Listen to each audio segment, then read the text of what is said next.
Bener nggak sih kalau milenial itu sering ganti pekerjaan karena bosan? Milenial itu pindah karena bosan, sebenarnya bukan karena bosan sih. Jangan-jangan ada 3 hal ini nih yang belum terpenuhi.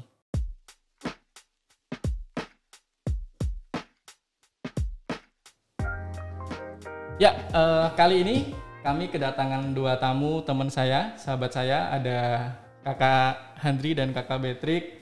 Menyempatkan waktu nih hujan-hujan jauh ke sini. Boleh dong kenalan dulu Kak Betrik dan Kak Handri, namanya siapa, kemudian kesibukannya apa sih sekarang gitu, dan boleh diceritakan umurnya berapa gitu. Ya, mungkin kakak yang cewek dulu nih ya. Oh, boleh.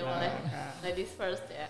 Yeah. Halo semuanya, namaku Beatrix Monica, bisa dipanggil Monik.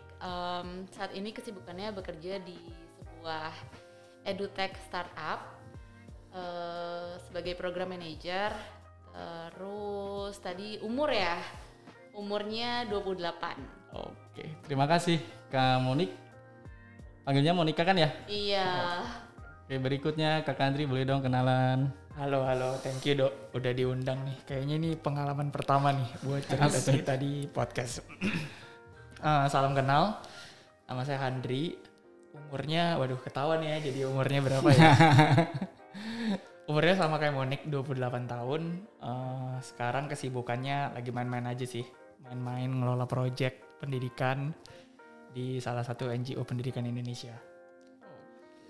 Jadi satu Kak Monik tadi di startup, yang satu di Kakak Andri di NGO pendidikan. Oke, nah kali ini kita mau ngobrolin nih tentang milenial gitu. Karena kan sering kali ya kita nih sama-sama ya, kita sama-sama sebagai generasi milenial tuh sering kali dapat stereotip tertentu gitu, baik dari generasi di atas kita atau mungkin generasi di antara kita juga atau bahkan generasi di bawah kita gitu. Nah, ini kita cuma mau main-main aja nih. Nanti aku akan menyebutkan satu pernyataan yang sering menjadi stereotip buat kita semua sebagai generasi milenial. Kemudian nanti Kakak Monik dan Kakak Andri boleh menyebutkan apakah sepakat, tidak sepakat, atau bisa jadi. Dan bisa dijelasin sih gimana gitu. Kayaknya kalau saya ini baby boomer, tapi umurnya milenial nih Dok. Oh iya. Pemikirannya udah ini ya. Oke. Nah ini cerita aja sih berdasarkan pengalaman selama bekerja ya, kurang lebih bekerja sudah beberapa tahun ya, berarti Kakak Monik dan Kakak Andri kalau dihitung lulus kuliah sekitar 5 tahunan lah ya, bahkan lebih gitu. Nah pertanyaan pertama nih yang sering muncul banget nih di antara stereotip buat kita semua nih sebagai generasi milenial. Bener nggak sih kalau milenial itu sering ganti pekerjaan karena bosan? Sekarang mulai dari Kakak Andri dulu. Duluan ayo. Oke.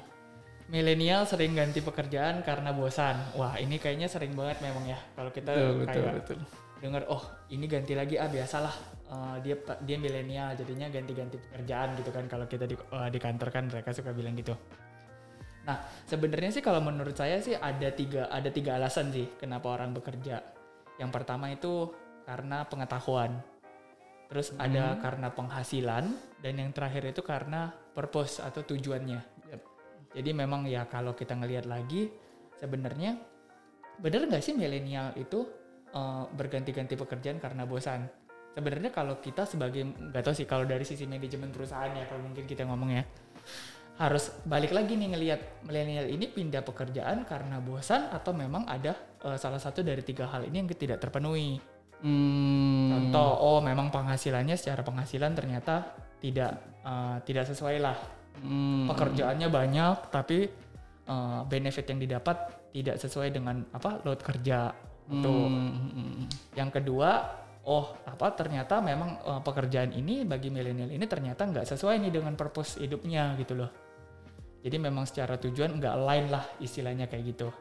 Jadi itu salah satu menyebabkan dia juga resign gitu kan.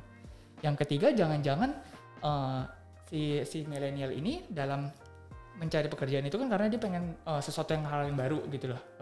Kira-kira pengetahuan apa sih yang bisa dia dapat dari pekerjaan ini, dan itu ternyata tidak menambah pengetahuan dia selama mengerjakan pekerjaan itu.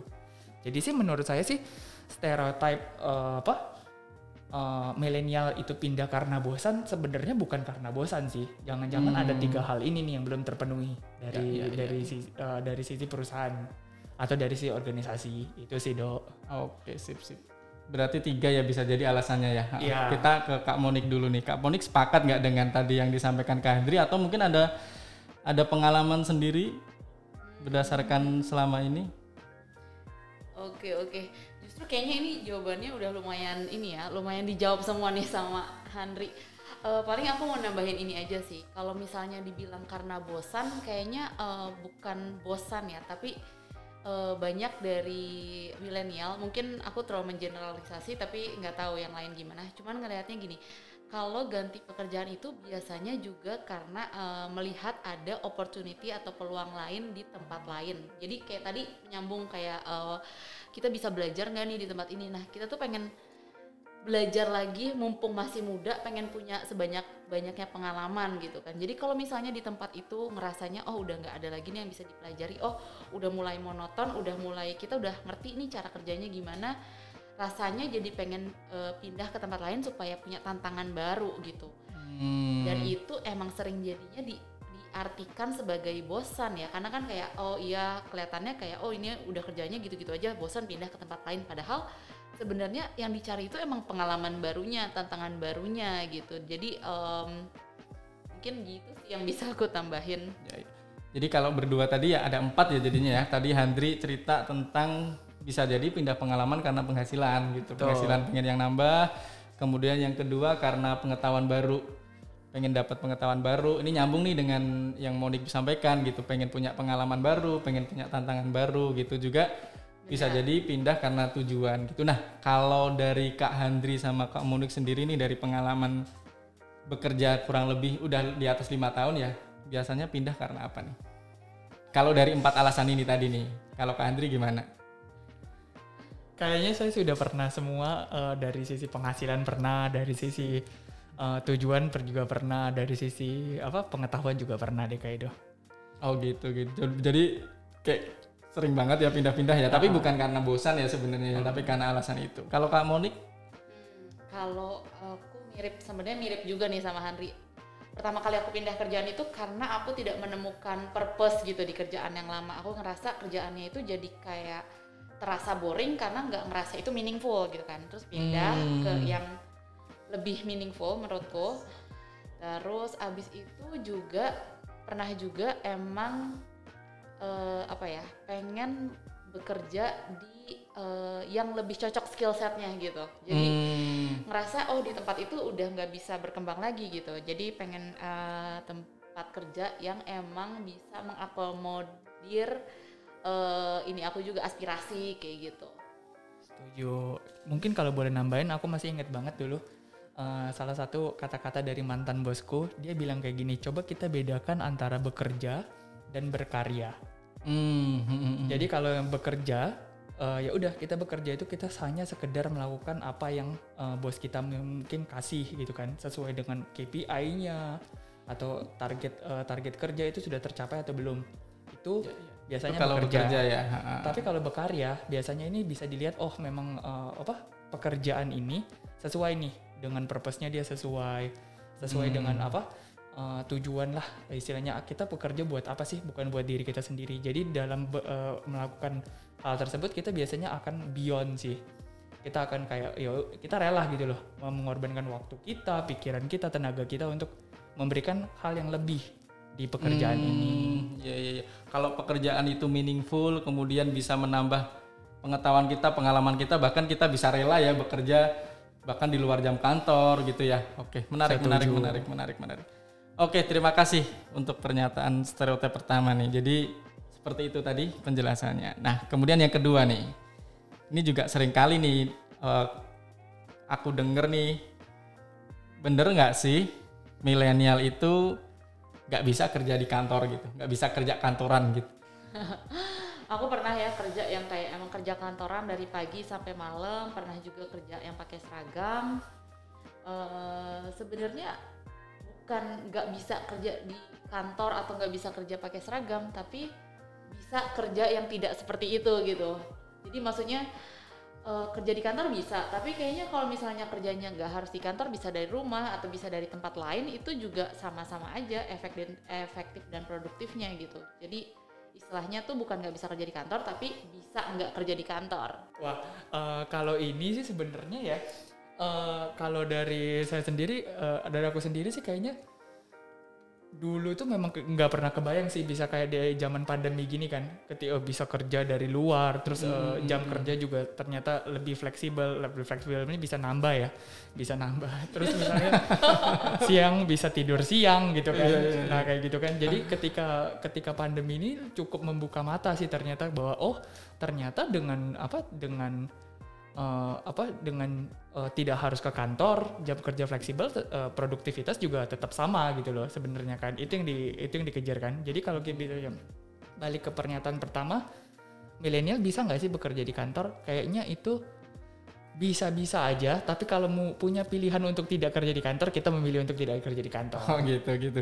Sip. Poinnya dapat nih, bisa aja sih kerja di kantor gitu. Tapi kalau ada pilihan lain gitu, itu ya lebih baik di situ. Yang penting produktivitas tetap tercapai. Menarik. Bener nggak sih kalau generasi milenial itu generasi yang lemah?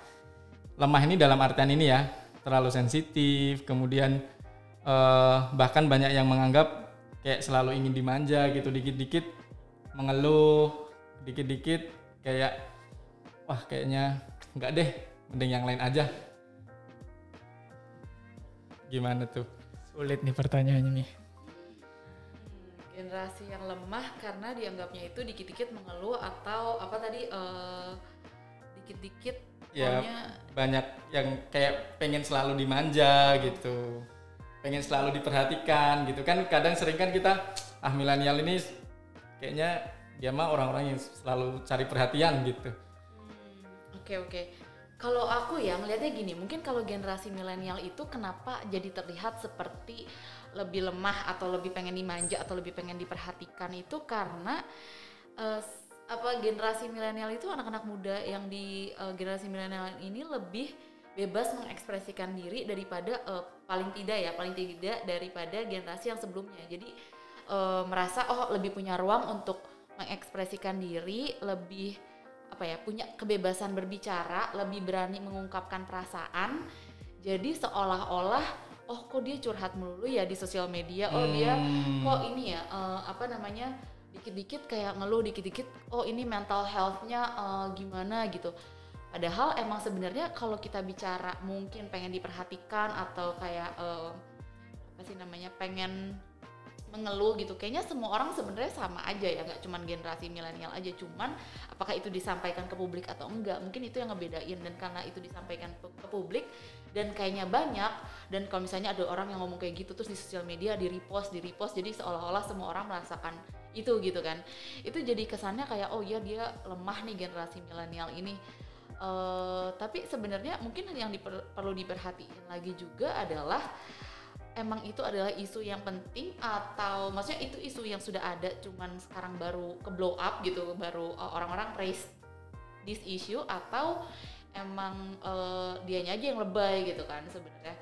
Jadi emang kalau stereotipnya lemah, nggak setuju deh kayaknya. Andri gitu juga? Iya sih, nggak setuju sih. Cuman aku coba bawain dalam konteks pekerjaan kali ya. Kalau misalnya dalam konteks pekerjaan ketika pegawainya katakanlah anak milenial ini mengeluh terus merasa nggak diapresiasi, coba menurutku dari sisi perusahaan coba introspeksi diri deh. Atau jangan-jangan mereka nggak benar-benar nggak diapresiasi nih. Atau apa yang mereka atau tidak ada persamaan persepsi gitu loh. Jadi kayak si milenial merasanya butuh appraisal katakanlah tahun 4 kali. Terus misalnya itu menurutku ya ketika perusahaan memberikan apresiasi lebih ataupun mendengar keluhan sebagai perusahaan atau organisasi yang baik, ya seharusnya mereka enggak menganggap itu sebagai sebuah kok ini anak manja banget ya.